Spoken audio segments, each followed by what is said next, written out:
about actually doing this podcast, at least for me, is learning and learning from people who are ahead of me in experience, in years of their work in the industry.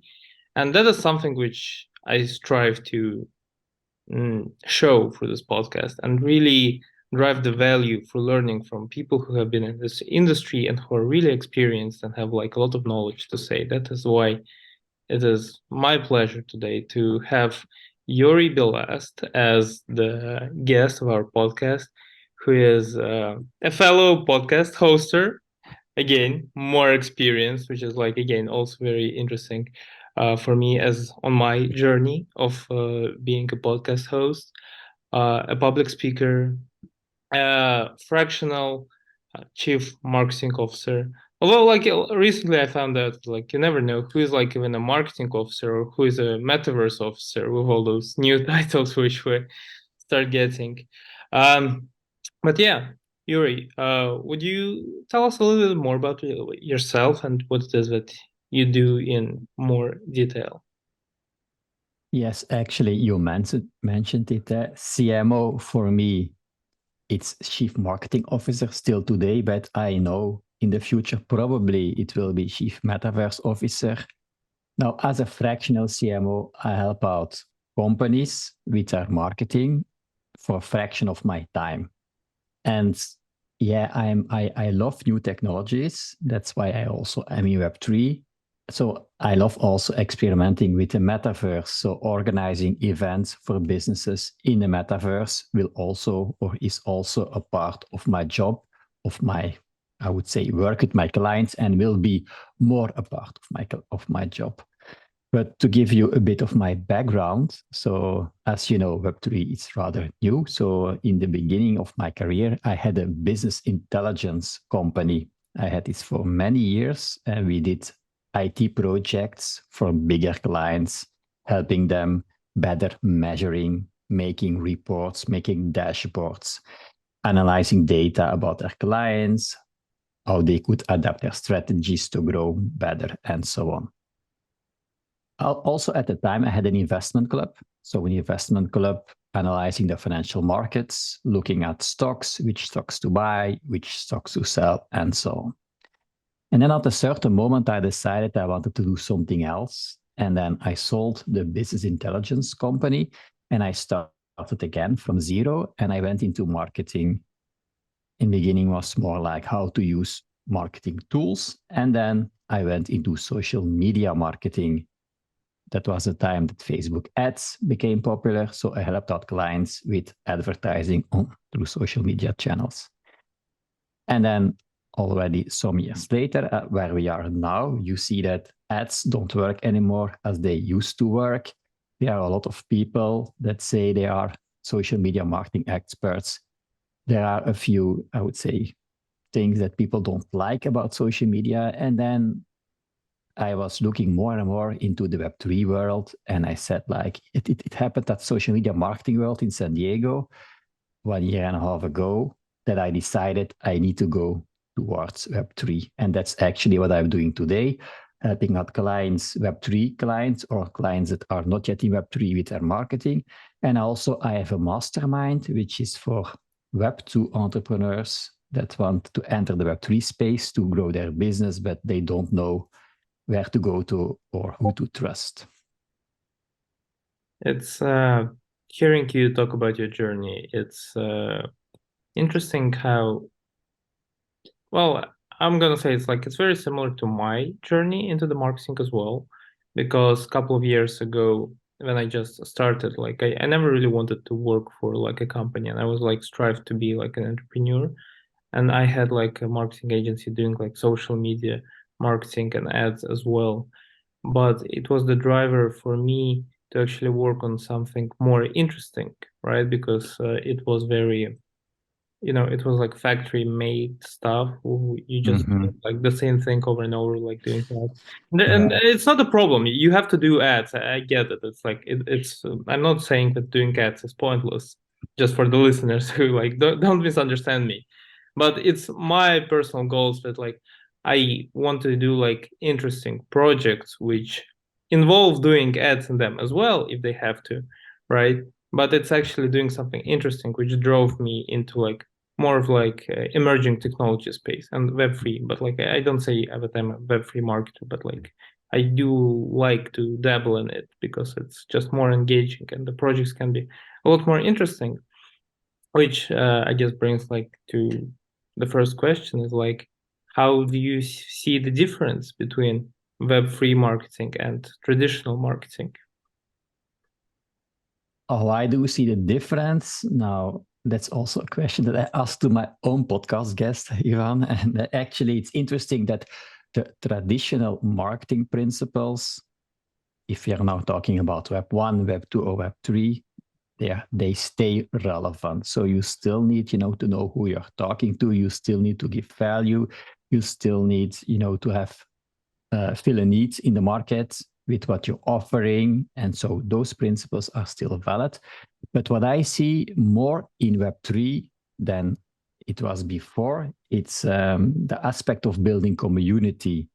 I see that the community building is more important in Web3 than it was in Web2 and in Web1. Like before, it was more like, I would say, advertising or announcing or communicating stuff through social media. Whereas in Web3, I think it's more like your audience is also participating in the community. They are not just consuming stuff or engaging, they are really participating in the community. And for me, let's say, I don't know what you think, but it's not black white either. But for me, the most different thing is, I think, the aspect on community building. Well, I agree actually for the most part. Um, I've had I have this theory which I try to promote with my content every now and then, where like community building is like the basis of marketing in general, right? Mm-hmm. I've tried to make it like interesting sounding, and I brought it like how did the caveman kind of interact, right? And you had like your tribe, and the people like trusted the values within the tribe, and people connected like emotionally with the tribe, and the tribe formed values, and the people would stay in the tribe as long as they're engaged in the tribe, right? So this is the level of engagement you have to ask from your community. And if we bring it back together, I think it really well applies to what's happening with Web3 right now. I think it actually applied before internet or Web 1. I think Web 2, if we call internet in those terms, is the outlier because we suddenly started getting a lot of data, and like Yeah. the human part suddenly like was thrown out the window because you just like optimize for numbers and suddenly you get results. But it's now with Web3 we're actually getting a bit back into interacting with people and really understanding what makes them tick. Right. Yeah, we talk now about the internet, of course, and there is a world outside of the internet, and I think the fundamentals will be valid and will stay valid, and community building will, for me, be the key, and it will stay relevant also in the future, because it's there are a lot of people that have an audience and they want to sell to their audience and then their audience, but it's not the same relationship as when you have a community where you help each other. And it's different on the data aspect also in Web3, because you own your data. In the Web2 world, if you use Facebook ads, I had a client where I did Facebook ads for. Suddenly Facebook decided to delete or to deactivate the ads account, and there you are, or they just delete your account and you lose all your data, because you don't own your data. So for me, that's also one of the risks that we have in Web2, which you won't have if you have a community. With, of course, if you build it on your own land, if we can call it like that, if you build your community in a Facebook group, of course, then again you have the risk. So yeah, in the ideal world, we will have community and we have everything in our own hands. Like, I don't know about you, but of course there is Discord, maybe not the most attractive platform for everyone. There is also Telegram and so on. There is Twitter. But Twitter, again, it's not your own platform. It's not your own data. So yeah, choose wisely if you build your community, that also you own the data, and at least that you have the email addresses or some way to connect with your community. Yeah, that's also interesting because I get it and I agree conceptually, but I don't know how to implement it ideally, because I don't think there is a completely decentralized platform which gives you all the data. I haven't played with Mastodon, so I don't know how it works, right? It's invite only. I didn't get the invite. But like Discord, you also don't own your data if you're on it.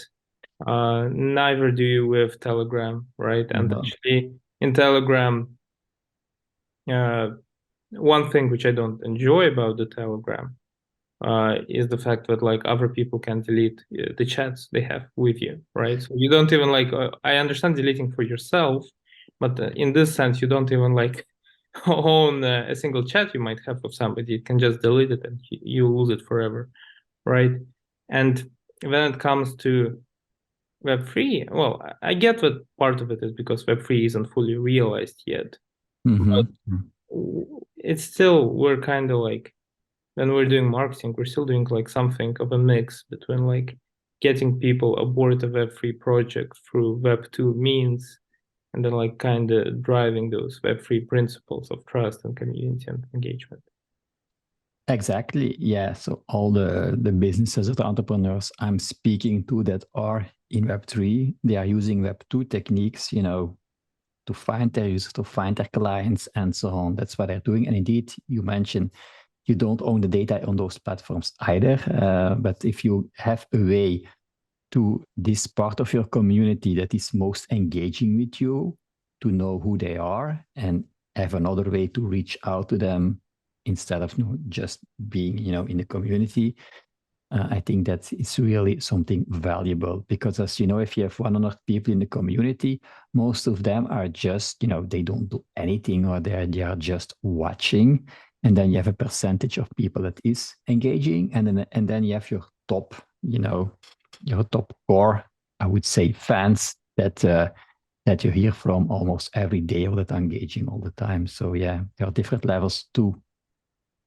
So have you found in Web3 marketing and doing marketing for Web3 projects and working with your clients uh, that a lot of people seem to be more focused on the technology which Web3 provides rather than the people aspect of Web3? That is something which I see quite a lot, that people get too excited, especially with like the possibilities of NFTs on a technological level. I get, but I always go back to, do the people want them, right? And there's a lot of data for different industries where, for various reasons, people may not know how it works. People may have like bad thoughts, like that it's scam, but that people don't want it. For example, right now. But the DJs, the Web3 audience creators, really want to impose the usage of like Web3 tech on the people who don't really want this. And I kind of argue with other marketers a lot about it, because it's like, well, we should be thinking customer first, not tech first. So what do you think? Have you seen this? How do you respond to such things? Yeah, indeed. The audience now is more, because we are in our communities, in our circles. We talk a lot of people that are in Web3. So it gives you a bias that you think, Web3 is more present than, but it isn't. Most of the people I'm talking to, even marketers, they don't have a clue yet what it is. So I always need to explain. And so indeed, the companies that are in Web3, that are building something like an NFT platform, or like NFTs, or like metaverse, they like to build. That's what I see. They like to build, and at a certain moment they need to launch also, but they spend a lot of time in building and less in, as you say, what is really needed, or how will we market to those people? Is there a pain? Is there a problem that we are solving? And that's, as we said in the beginning, the fundamentals still stay relevant. And then so I was one client, or at the moment it's not yet a client, but I was talking to, they have built an exciting platform, but now they are realizing that is there actually an audience or a market for that is big enough? Is there a real product market fit? And I see that now they are realizing, oh, maybe we need to go back to the table, to the drawing board and make changes or rethink stuff, because they are more focused on building something that looks nice, like people that tech people like that, build and continue to do stuff. So that's one story. The other story is just people that endlessly continue to build something while they should actually at a certain moment try to launch something and get feedback from, I would say, their audience, from their customer audience, and to get feedback to see if there is really a fit. So yes, I agree with you that there's a lot of focus on this technical aspect, whereas they should, put the customer first. That's right, but not everyone is realizing that. But you also like if you launch a product for your audience, you can get quite a biased response. I mean, I guess it depends from your goal, right, and who you want your audience to be, right? But when I approach a Web3 project, the first thing which I'm thinking about is how it helps when doing marketing for it. How does it help for like mass adoption, right? And like by mass adoption, I don't mean the whole world, but how can we bring in more people who aren't already buying NFTs, for example, right, to get on board with the project. And I had this talk with a client of mine a couple of months ago.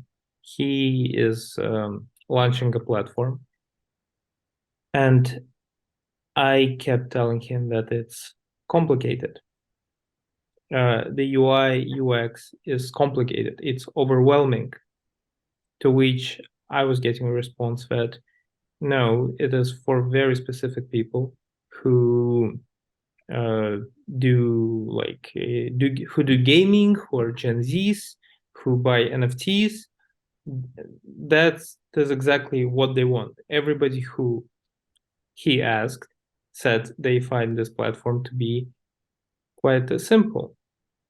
But again, to my point is like, sure, there will be people who understand this, but for the majority of people, and it was like you don't know like what I'm speaking about because you don't have the picture right in front of you, but it was like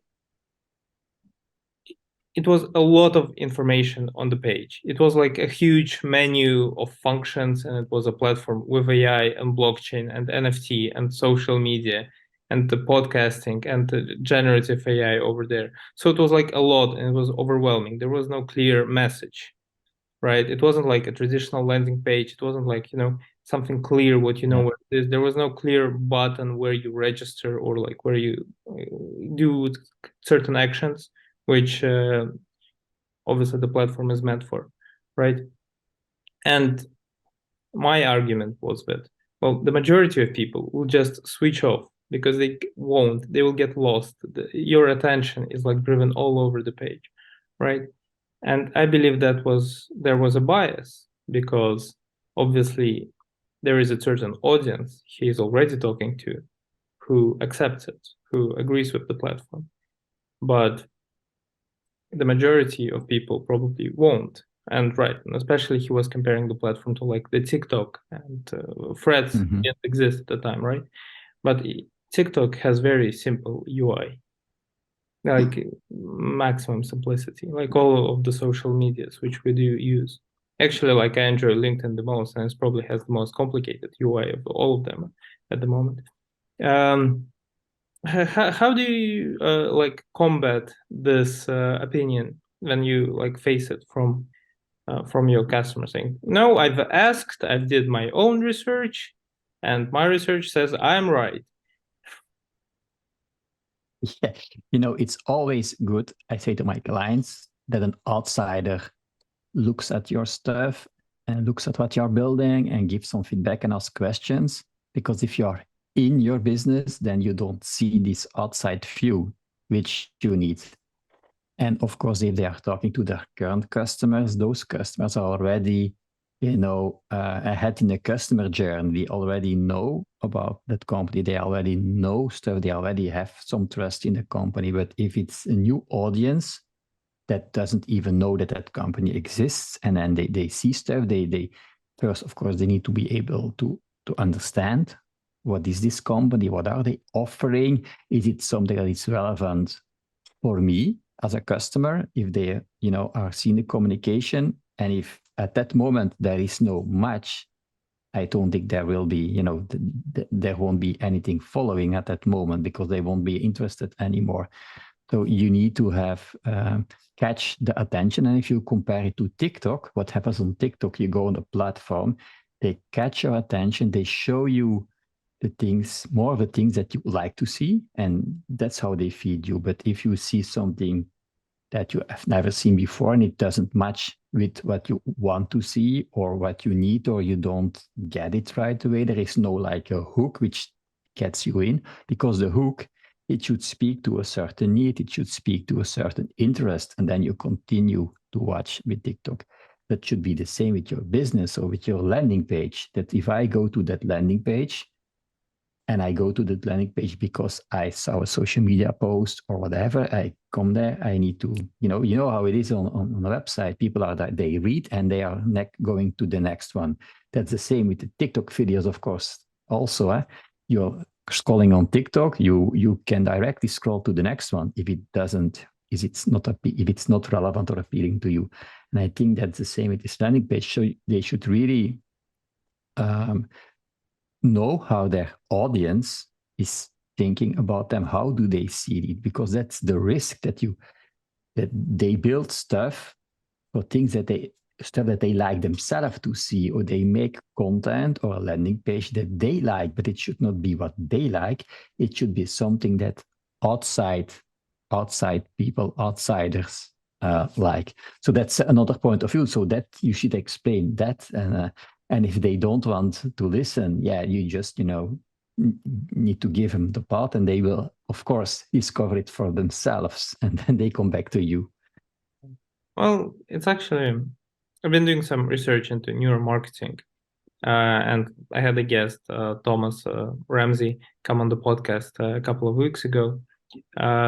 He runs a neuromarketing company, and from talking to him and doing some research, there's only really a second of time before the person makes the decision. And it is especially true for social media, because as you say, like if you don't like something, within the first impression, you're scrolling further. You're not staying to like see if it works or not, like for like 30 seconds for the most part. Like I think probably some rare occasions where this might happen, but for the most part, you don't.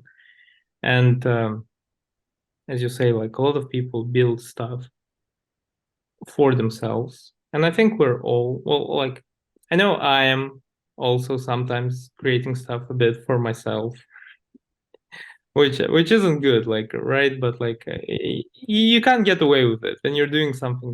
Your first like basis of creation is like, how do you see this work, right? But when we're doing this again for our clients, and when you're building a project, I mean, it's a business. If you build something cool for yourself, but there's nobody to buy it, it's a failed business or lack of business. Right. Yeah. Yeah, then it's more like a hobby if you build it for yourself. You cannot sell it. And it's something that you like to do, but it doesn't bring in any money. So it's more like a hobby. Yeah, but as you say, like there are a lot of builders in the field who build something and then they find, oh, and nobody needed it in the first place. So they go back to the drawing board to try to, how do we change it, you know?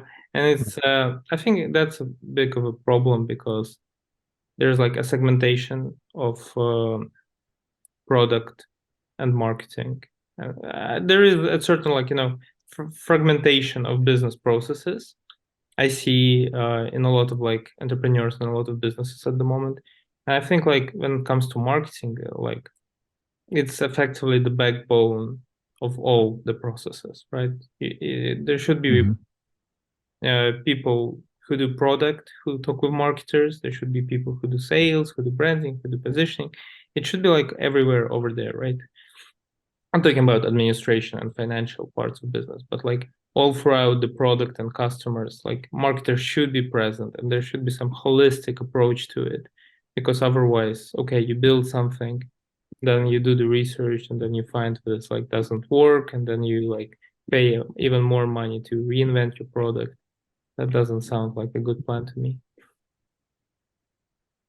No, it isn't. But sometimes also, if you're an entrepreneur, sometimes you need, of course, you need to do your research, and then you need to start something, and to get out there and see how the market responds, and then maybe you need to pivot or you need to change stuff. But it's never a straight line, as in entrepreneurship. So at a certain moment, you need to take an action and build something, and you learn on the way. And it's never going up all the time. So you get pitfalls, or you do mistakes, but you learn from that. And same thing with your products and with your services, you learn along the way. So and it will make them better also. Yeah. So here's a question, which I also end up arguing to a lot of people about. Is trust important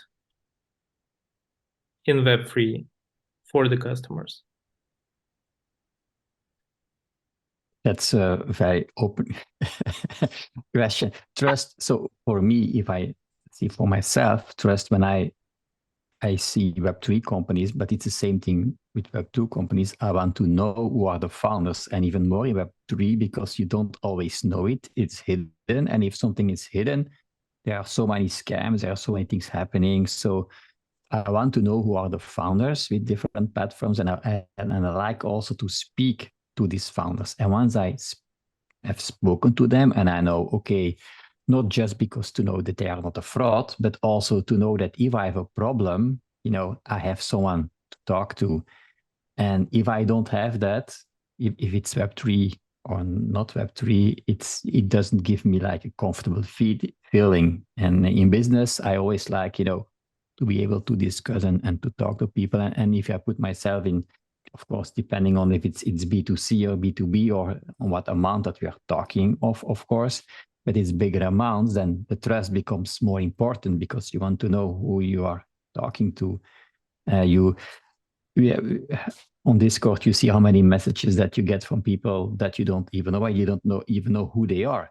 Or LinkedIn, it's the same thing. You get messages, of course, also that can be fake profiles, but it's, if you see the profile, you directly have an idea, okay, this person, we have different connections in common, and they have referrals, and they made posts, and then you see, okay, this is a real person, and you can see who you know in common, and it builds more trust than if you get anonymized messages or from people that you don't even not know who they are. So yes, I think trust is basic, one of the basic needs if you, in business, and in certainly in B2B, but also B2C, you see how many scams that there are, that there are consumers, of course, they see an ad on Instagram, for instance, and they buy stuff, and finally they end up, getting something that is not valuable. Like, those things exist, but they take the risk because they are consumers for a small amount. But for bigger amounts, yes, I would say trust is important. It's in marketing, they say, know, like, trust, even. Yeah. Well, you're right. It was an open-ended question. Let me just like explain like what I meant a little bit more by it, right? So in a lot of Web3 has like certain like things about it, which we all know. It's like it gives you more trust, it gives you a sense of like privacy about it, gives you a sense of ownership, right? Mm-hmm. Then again, when talking about mass adoption side of things for Web3, a lot of those things I see being used in promotion, in material, in messaging, right? For people that it just is, right? From smaller companies, because like I will get to why this distinction is important. For like smaller companies, they do this quite a lot, right?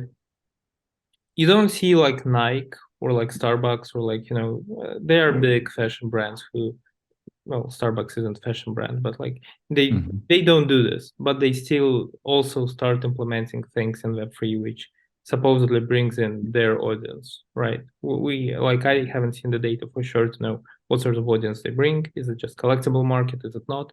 Like, I don't know, but they just create a product and they create a delivery system for this product, which is convenient, right? And my big argument, which I get to, that trust, privacy, ownership are important, but they're a bad incentive to get on board of your project if it isn't convenient to use and if it isn't easy to use, because especially at a lot of Web3 projects, well, sure, trust, like, but there's like 10,000 steps. I need to download the wallet. I need to figure out which blockchain I'm on, because I can't even like send the crypto from wallet to another wallet if it's not on the same network.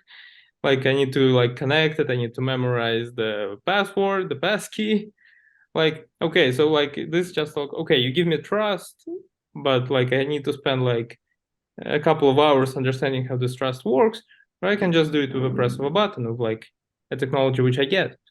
And when I think about it like this, I feel that when you're creating a product, convenience is more important for the customers at this stage.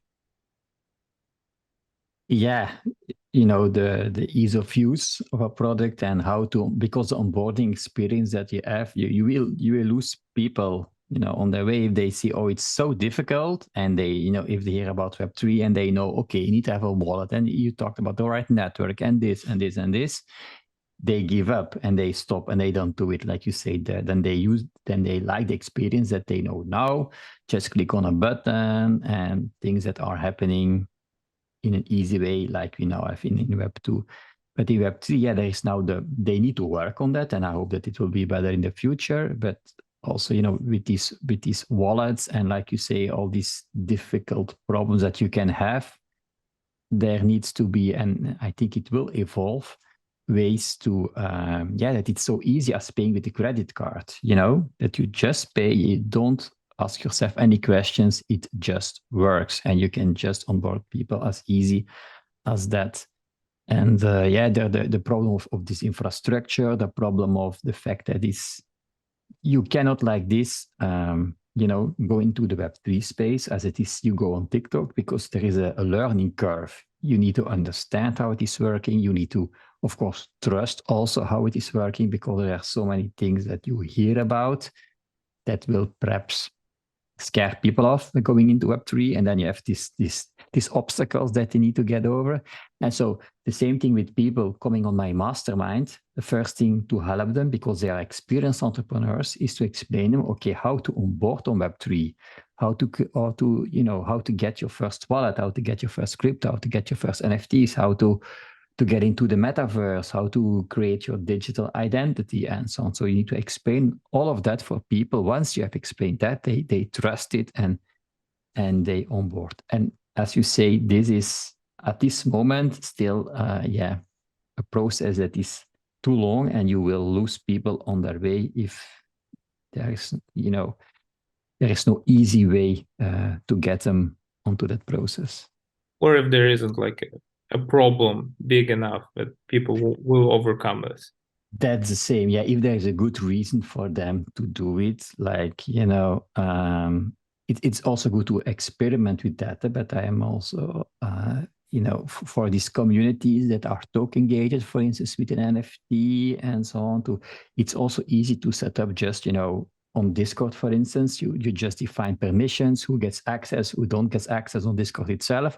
Or you can use a more difficult way, let's say, by using an NFT and use it. So it's more painful to set up with these NFTs, but then you show people how it works.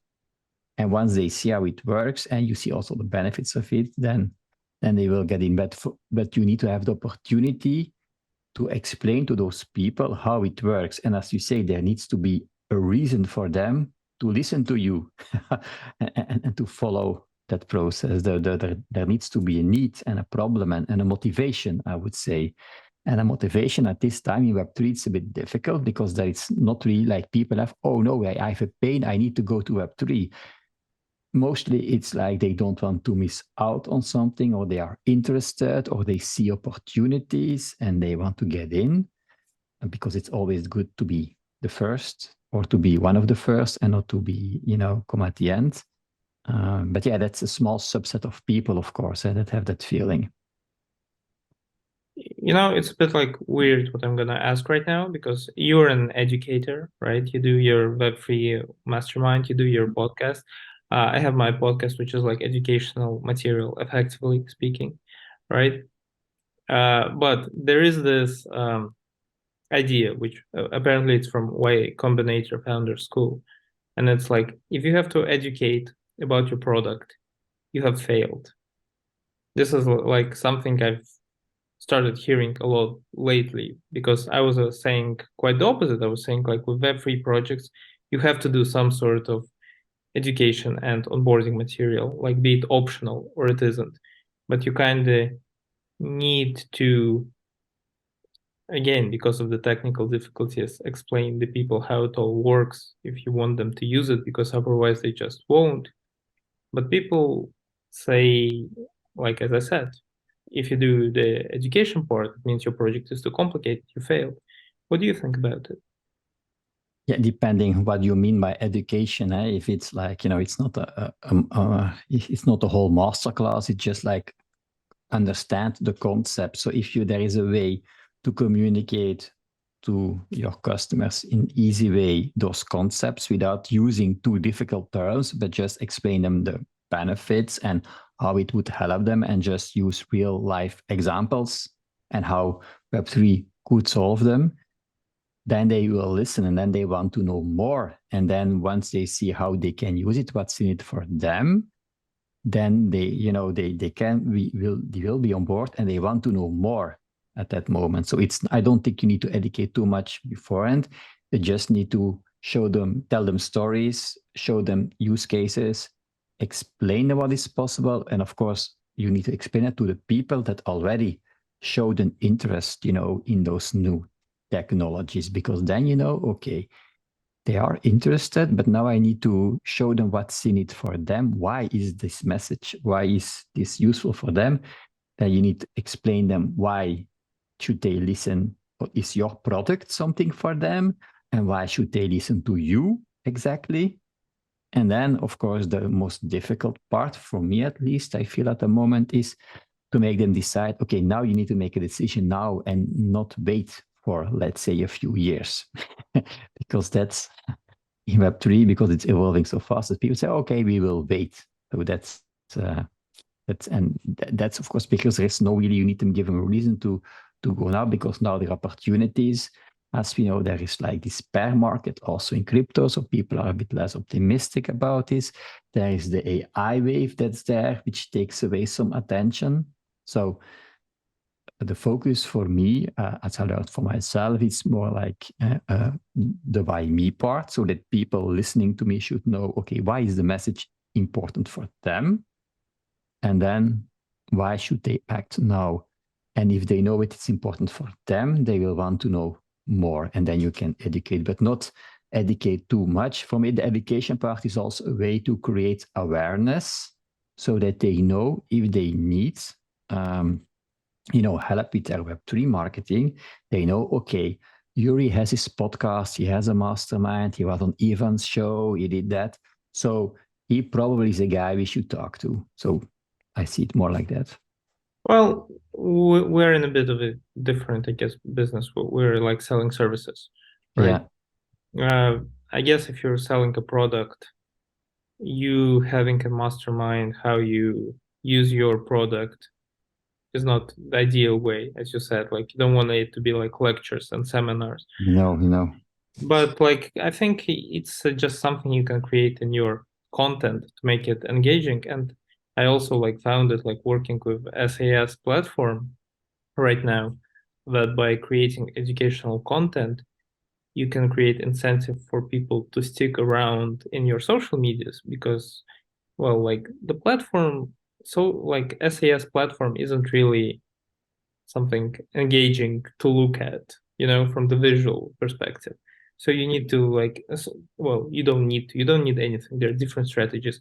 But the way I approach this is by creating sort of informational content, which de facto is educational. Yeah. You create incentive for people to come in, see what it is all about, stick around for maybe get future tidbits in the future, and then see where it goes from there. And that was how we started building out our initial audience before launch, especially. Yeah. Yeah, that makes sense. You have this educational content, but you want people to consume it. You need to communicate with them, and then of course being active on social media, or I think in my case, I think in your case too, like LinkedIn is an important channel to be there and to engage with people and to get their attention so that they go a bit further in the customer journey and start to engage with you and consuming your content. And then from there, you go further. As you say, a bit, as I said in the beginning, the marketing fundamentals still stay applicable. Yeah. So when I reached out to you, I thought you had a relatively new podcast. I don't know why, but I thought, oh, you did 30, 40 maybe episodes so far. And then as I was preparing for the podcast, and I actually opened it up and I see you have you're doing your third season, and all of them again over 50 episodes long, something like that. I know the correct numbers, forgive me, but I'm just meaning you're doing for a while already. And I wanted to ask uh what is it from speaking to other marketers, from other business entrepreneurs, have you learned, especially when it comes to Web3 to marketing, or maybe just human aspect of talking to so many entrepreneurs? Because for me, I learned quite a bit. I didn't think I would learn so much just from having those discussions, and I'm just what is it? Again, so far there's 16 episodes out, right? So I'm just interested where this journey might take me, and I'm interested where this journey has taken you. Yeah, actually, at this moment, I already have more than 100 episodes. It's crazy, actually. When I started the podcast, it was called CMO Stories, and I talked to CMOs. Then I changed it to a bit of a broader audience, also with authors, with public speakers around different marketing subjects about, for instance, LinkedIn or email marketing or writing a book or, all these different kind of marketing. And then I niched down again to Web3 marketing. And then I started to invite only people from the Web3 space and hearing those stories and also learning at the same time. In the beginning was more really understanding everything and asking the same questions to different people, getting different answers. And it started to make sense. And by talking to all of those people, it's like working with clients. So you see their problems, you see their solutions, you see what's working for them, and it helps you to help others. So that's one thing. And so one of the subjects that came back the last couple of months, and we mentioned it already, it's the community aspect. Now I am in different communities, Web3 communities and other communities. So community building was for a lot of people that are building a product or building in Web3 is something that came back every time as one of their, I would say, priorities. But on the other side, also, sometimes it's also possible that you don't need a community. Most of them need it, but it's not. Sometimes it's not necessary to build a community. So you need to realize that also. Then there is, when it comes to marketing strategies for them to find customers for their Web3 product, then it's social media, it's public speaking, it's all sorts of traditional marketing is still being used. Is going out there, is starting to people, is making connections, is networking. Like the networking and community aspect, as I feel, is even more important, but also because it's a small, the world of Web3 is not so big. So there is I would say, it's a strong community in that sense that if you reach out to people, they are more likely, I would say, to help or to respond than in general. That's what I felt. For instance, I was at the Web Summit in Lisbon, and at the beginning of, I'd say, the switch for my podcast from generic topics to Web3 topics, and I reached out to a lot of Web3 speakers, and they all said yes, that they wanted to come on my podcast. So I was like, okay, that's the first time that so many people that I asked, they directly say yes. And now at this moment, there are even a lot of people that just reach out to me to come on the podcast. So I am at that stage. While in the beginning, I was happy, while you launch something, you're happy that people want to come on it or that you find someone. And now it is the other way. And then, yeah, just by speaking to those people, it also helps a bit. Once you take the decision to go in the Web3 direction, people around you, they will ask you questions. What are you doing? I don't know what it is, Web3. Does it make sense? And it's not, like I said, a straight line. So there is a bit like also the bear market. So I see that clients that normally I would have had on board, now they are hesitating because they have less budgets. The investors are a bit less likely to invest. So there is more hesitation. And then it helps to invite people on the podcast that are telling their stories, telling what is working for them, what they are building, what they're excited about, and also the struggles that they have. And then so that also creates a kind of, conversations with like-minded people. It gives also a boost, for my guest and for me, just by, sharing experiences. So for me, the podcast, of course, there are always a few tips, but in depending on who you're talking to and what niche they are in. But it's the community building was something, if I should say one thing, that came back every time. And of course, the networking. In the recent months, has AI been coming up a lot as a topic? Also, yes, and I'm curious, Ivan, to know your opinion, if AI is for you part of Web3 or not, because I've had discussions about that either. But indeed, AI in my mastermind, people want to talk about AI a lot. They even ask me to put AI as a part, of the definition of the mastermind, because you'll talk about it a lot. I think AI and Web3 and NFTs and metaverse and everything that it will create even more value to put everything together. But AI, yes, it came up because I also asked the question to people. And as you know now, AI is everywhere. So people, if you talk to people around you, maybe they don't know Web3, but they heard about AI and what it can do. So ChatGPT and others, so they know how it is present. So yes, AI came up. It's interesting to hear how people are using it, but it's not like they're more using it in the Web3 space and outside of the Web3 space. It's just some subject that people talk a lot about these days. But I'm curious, do you think that AI, in your definition, is part of Web3, or is it just closely related to it? Well,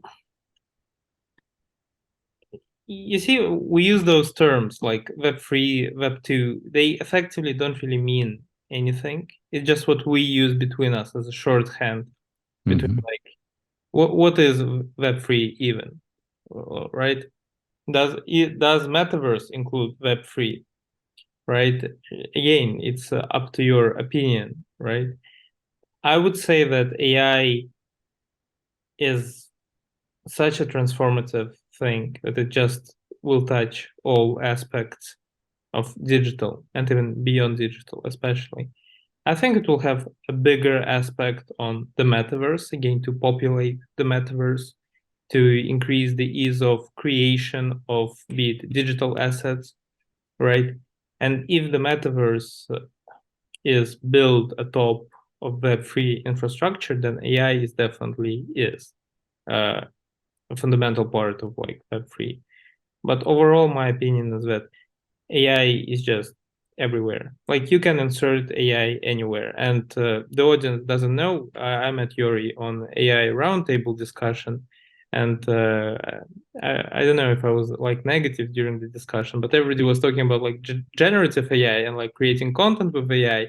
And I was like hammering home, or like the way I saw it, like repeating the same message that like, well, AI can really help with the efficiency of the business processes for marketers and for everybody else. But from the generative side of things, like it's like not there yet, I say, right? So that's the thing. Like, how do we define Web3, and where in Web3 do we use AI, right? So those are the two things. The way I see, the way I decompose the problem in my head. Yeah, makes sense. Yeah. Right.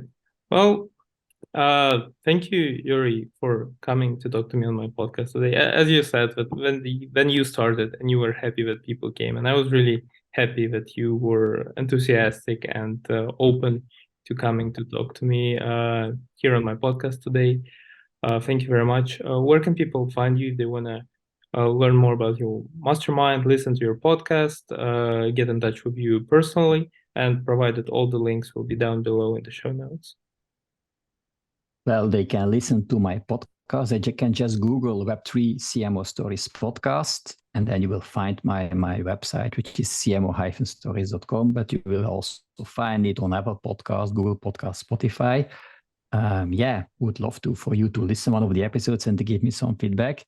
There are also show notes and blogs related to the podcast and other Web3 topics, which are on Web3, which is actually Dutch for Web3. Web3, it's WEBDRIE.net. That's my blog.